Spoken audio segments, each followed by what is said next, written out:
بسم اللہ الرحمن الرحیم۔ ترجمان القرآن میں رسائل و مسائل سیریز کے سوالات اور جوابات کے ساتھ ایک اور سوال کے ساتھ پھر حاضر ہیں۔ آج کے سوال کا جو ٹاپک ہے وہ ہے ایمان اور عمل کا تعلق۔ سوال کرنے والا پوچھتا ہے کہ ائمہ سلف میں اس مسئلے میں بہت اختلاف رہا ہے کہ عمل صالح ایمان کا جز ہے یا نہیں۔ میں نے قرآن اور حدیث اور سیرت کا بھی مطالعہ کیا ہے، اپنی حد تک ائمہ کے اقوال اور استدلال کو بھی دیکھا ہے اور اپنے اساتذہ اور بزرگوں سے بھی رجوع کیا ہے، لیکن اس سوال کا شافی جواب حاصل کرنے میں ناکام رہا ہوں۔ مجھے معلوم ہے کہ بعض لوگوں نے محض اختلافات کو ہوا دینے کے لیے اس مسئلے کو چھیڑا ہے، لیکن میرا مقصد سوائے تحقیق اور اطمینان کے کچھ نہیں۔ یہ سوال ہے اور جواب میں مولانا مودودی رحمۃ اللہ علیہ فرماتے ہیں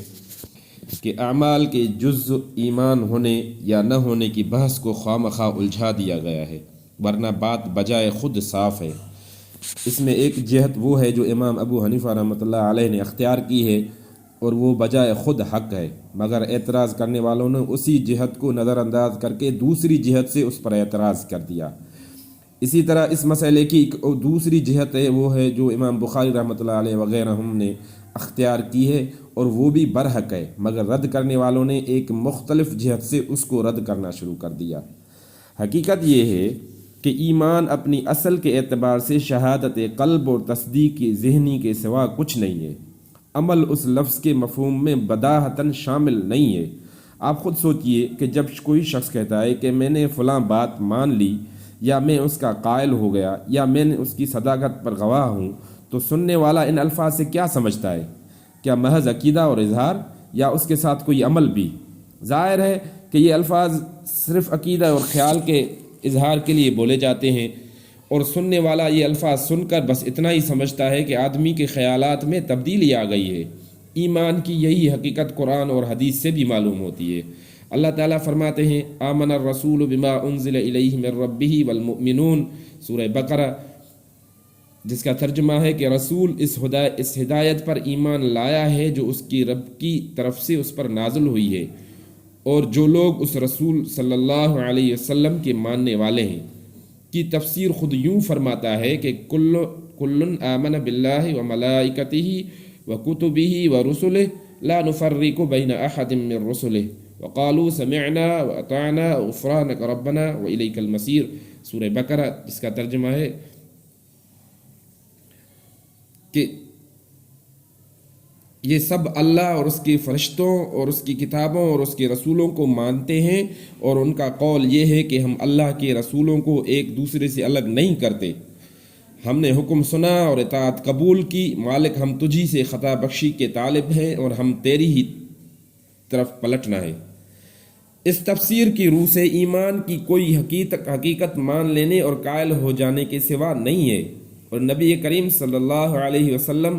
حضرت جبرائیل کے سوال فاخبرنی عن الایمان کے جواب میں فرماتے ہیں کہ ان تؤمن باللہ وملائکتہ وکتبہ ورسلہ والیوم الآخر وتؤمن بالقدر خیرہ وشرہ، جس کا ترجمہ ہے کہ حضرت جبرائیل نے پوچھا کہ مجھے ایمان کے بارے میں بتائیے، تو رسول اللہ صلی اللہ علیہ وسلم نے فرمایا کہ تو اللہ پر،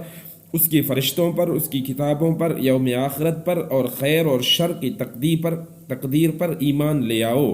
صحیح مسلم کتاب الایمان باب معرفت الایمان حدیث نمبر 1۔ یہ تفسیر نبوی بھی ایمان کی معنی مان لینے ہی کی بتا رہی ہے، نہ کہ اس کے ساتھ کچھ کرنے کی بھی۔ اسی بنا پر ایک متفق علیہ مسئلہ ہے کہ اگر کوئی شخص کلمہ اسلام کا قائل ہو جانے کے بعد اچانک کسی حادثے کا شکار ہو جائے، قبل اس کے کہ وہ نماز پڑھے یا روزہ رکھے یا کوئی عمل اسلام پر کر سکے، تو وہ مومن مرے گا، نہ کہ کافر۔ یہ اس مسئلے کی ایک جہت ہے اور اس کے برحق ہونے میں کوئی کلام نہیں کیا جا سکتا۔ اب دوسری جہت لیجئے، جب کوئی شخص کہتا ہے کہ میں فلاں بات کو مان گیا، تو آپ فطرتاً یہ توقع کرتے ہیں کہ اب اس کے عمل اور برتاؤ میں اس مان لینے کے آثار اور نتائج ظاہر ہوں گے۔ ہر شخص کے عقل اس بات کی تقاضا کرتی ہے کہ اس ایک بات کو مان لینے کے جو لازمی آثار اور نتائج ہیں وہ مان لینے والے کے عمل اور برتاؤ میں ظاہر ہوں، حتیٰ کہ اگر وہ ظاہر نہ ہوں یا ایسے آثار ظاہر ہوں جو ہم عقلاً نہ ماننے والے کے آثار ہو سکتے ہیں، تو ہر دیکھنے والا یہی سمجھے گا کہ اس شخص نے در حقیقت وہ بات نہیں مانی ہے جس کے ماننے کا وہ دعویٰ کر رہا ہے۔ اور صرف اتنا ہی نہیں بلکہ یہ بھی ایک حقیقت ہے کہ دنیا میں ماننے اور منوانے کا سارا کام جو کیا جاتا ہے اس سے مقصود محض مان لینا اور منوا لینا ہی نہیں ہوتا، بلکہ منوانے والا اسی لیے کچھ باتیں منواتا ہے کہ اس کے بعد ماننے والا اس ماننے کے عملی تقاضے پورے کرے۔ اور ماننے والا جب ماننے کا اقرار اعلان کرتا ہے تو ہر صاحب عقل اس کا مطلب یہی لیتا ہے کہ اب اس ماننے کے تقاضے پورے کرنا چاہتا ہے۔ مثلا اگر آپ کسی شخص کو شراب کی برائی کا قائل کرنے کی کوشش کرتے ہیں تو وہ اس کے لیے کرتے ہیں کہ وہ عملاً شراب نوشی سے اجتناب کرے، نہ اس لیے کہ وہ بس شراب کی برائی کا قائل ہو جائے۔ اور جب وہ اس کا اقرار کرتا ہے کہ واقعی شراب بری چیز ہے تو ہر سننے والا اس کا مقصد یہی سمجھتا ہے اور یہی اس سے توقع رکھتا ہے کہ وہ شراب سے اجتناب کرے گا، حتیٰ کہ اگر کوئی شخص اس اقرار کے بعد اسے شراب پیتے دیکھ لے تو فوراً یہ رائے قائم کرتا ہے کہ وہ اپنے اقرار سے پھر گیا۔ یہی معاملہ اللہ تعالیٰ کے دین کا بھی ہے۔ اللہ اور رسول صلی اللہ علیہ وسلم نے لوگوں سے بعض حقیقتیں منوانے کی جو کوشش کی ہے اس سے مقصود صرف یہی نہیں ہے کہ وہ بس انہیں مان لیں، بلکہ لازماً یہ بھی مقصود ہے کہ ان کے اخلاق میں، ان کے اعمال میں، ان کے برتاؤ میں، ان کی پوری انفرادی اور اجتماعی زندگی میں وہ آثار اور نتائج ظاہر ہوں جو اس مان لینے کے لازمی آثار اور نتائج ہیں۔ اللہ نے اپنے کلام پاک میں اور رسول اللہ صلی اللہ علیہ وسلم نے اپنے فرمودات میں صاف صاف ان آثار اور نتائج کو بیان کر دیا ہے جو دعوت اور ایمان سے مطلوب اور مقصود ہیں اور لازمہ حیات کی حیثیت رکھتے ہیں۔ پھر انہوں نے صرف ان آثار مطلوبہ کے بیان ہی پر اکتفا نہیں کیا ہے، بلکہ بعض آثار کے متعلق بالفاظ صریح یہ فرما دیا ہے کہ جن لوگوں میں وہ ظاہر نہ ہوں یا ان کے برعکس آثار ظاہر ہوں وہ مومن نہیں ہیں۔ قرآن اور حدیث دونوں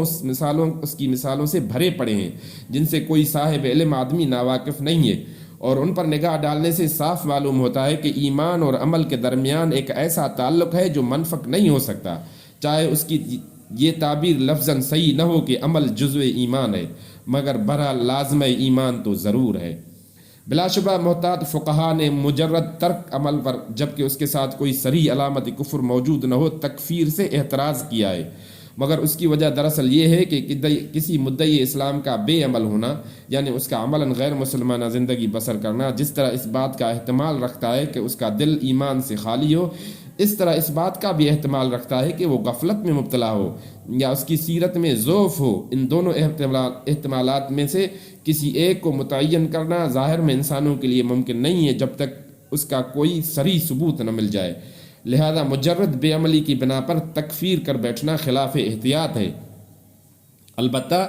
اللہ تعالیٰ جو علیم بذات الصدور ہے اس بات کو جانتا ہے کہ کسی شخص کی بے عملی عدم ایمان کی بنا پر ہے اور کس کی بے عملی ضعف اخلاق یا غفلت کی بنا پر۔ جس شخص کی بے عملی در حقیقت ایمان کے فقدان پر مبنی ہوگی وہ کافر تو ضرور ہوگا، مگر اس کا معلوم کرنا صرف خداوند عالم الغیب کا کام ہے۔ دنیا کے مفتی اس کو نہیں جان سکتے الا یہ کہ کوئی صریح قرینہ ایسا حکم لگانے کے لیے موجود ہو۔ یہ ہے اس معاملے کی اصل حقیقت۔ جن لوگوں نے اس حقیقت کو نہیں سمجھا ہے وہ عجیب قسم کی افراط اور تفریط میں مبتلا ہیں۔ کوئی تو بے عمل مسلمانوں کو بے تکلف کافر کہہ بیٹھتا ہے، حالانکہ بے عمل کے دوسرے اسباب بھی ہو سکتے ہیں اور انہی کے ہونے کا بالعموم قوی احتمال پایا جاتا ہے، اور کوئی تمام بے عمل مسلمانوں کو ایمان ہی کا نہیں بلکہ جنت کا مزدہ سنا رہا ہے، حالانکہ یہ معصیت کی کھلی ہمت افزائی ہے جس کی جواب دہی سے ہر خدا ترس آدمی کو ڈرنا چاہیے۔ ترجمان القرآن، فروری 1953 1953